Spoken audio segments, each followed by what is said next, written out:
আমার পরামর্শ আমি নিজে করেছি, আপনাদেরও পরামর্শ দিই, সরকারের জন্য অপেক্ষা না করেন। সরকারের হাসপাতাল মানে আরেকটা বিপদের বোঝা আপনারা ঘাড়ে চাপবেন। এই ডাক্তার থাকবে না, ওষুধ থাকবে না, ওই থাকবে না, এর মধ্যে কেন যাবেন? কক্সবাজারে কি লোকের অভাব আছে, টাকার অভাব আছে? আমাদের বলেন। দুই চারজন লোক একাই বলতে পারে আমি করো। এটা দান সব সূত্রে দেওয়ার জন্য না, যে বিনা পয়সা চিকিৎসার জন্য দেওয়া না। যা খরচ করছে খরচটা আদায় করেন, হলে জিনিসটা চলবে। আপনার টাকা আপনার কাছে ফেরত চলে আসবে, যেহেতু আপনি যে বিনিয়োগটা করেছেন বিনিয়োগের টাকা আস্তে আস্তে ফেরত চলে আসবে। এটা হাসপাতাল চলতে থাকবে, যেহেতু মানুষ পয়সা দিয়ে করে, চিকিৎসাটা পায়। সরকারি চিকিৎসার সমস্যা হচ্ছে আপনি যেটা চাচ্ছেন সেটা পাচ্ছেন না, ডাক্তার নেই। আমাদের কাছে বহু হাসপাতাল পড়ে আছে, কোন ডাক্তার নেই। তো এই খামোখা এত টাকা খরচ করে এরকম একটা যে দালান কোঠা বানাইয়া যন্ত্রপাতি বসে, এই কষ্টের মধ্যে যাওয়ার দরকার থেকে আমাদের সরকারের উপর এটা একদম ভরসা না করে। এটার থেকে ভরসা নিজের উপরে কাজ করলে কিন্তু অনেক দূরে গিয়েছে। আপনারা যদি আজকে এই মিটিংয়ে একজনে বলে যে আমি করব, আপনারা সবাই আমাদের সমর্থন দেন, আমি করবো, দেখুন যে হয়ে যাবে। এটা জায়গার কোনো অভাব নাই কাজে। আপনারা জানেন কি জন্য করতে হবে, কাকে করতে হবে। প্রত্যেকটা জিনিস, যত জিনিস প্রস্তাব করলেন, প্রত্যেকটা জিনিস নিজেদের উদ্যোগে এটা হওয়া সম্ভব।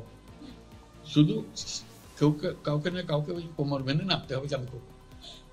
কক্সবাজারের লোকের একটা বৈশিষ্ট্য হলো তারা মাথার ভিতরে একটা ঢুকলে এটা আর বের করা যায় না। কথা ঠিক নয়? কথা মাথার মধ্যে ঢুকে ফেললাম না, না পারিয়ে যাও। একবার ঢুকি গেল কিন্তু কই যাবে। ওনারা কই দন্তে সরকার এখনো হাম লাগতো না, আর ব্যাকিং করে দিল। এই লবণের কথা হয় ইনারা বুঝছো, ব্যবসার কথা সরকারের কি আছে, গড়ানোর কি আছে?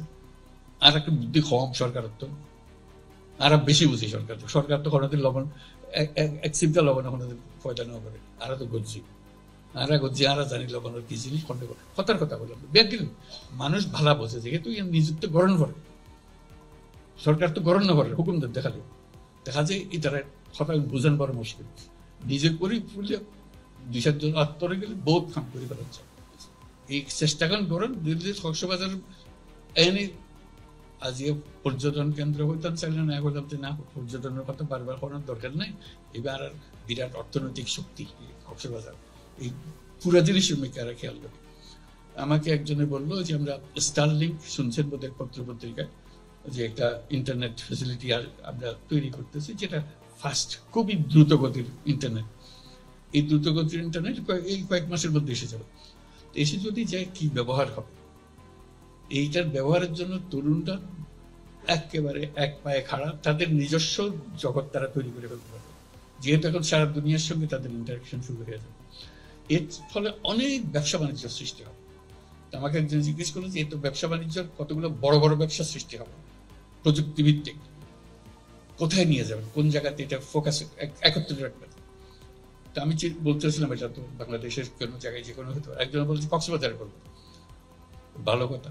কক্সবাজার একদিন আপনারা পর্যটন করছেন, দুদিন পর বলবো কক্সবাজার প্রযুক্তির শহর, প্রযুক্তির নগর হতে পারে।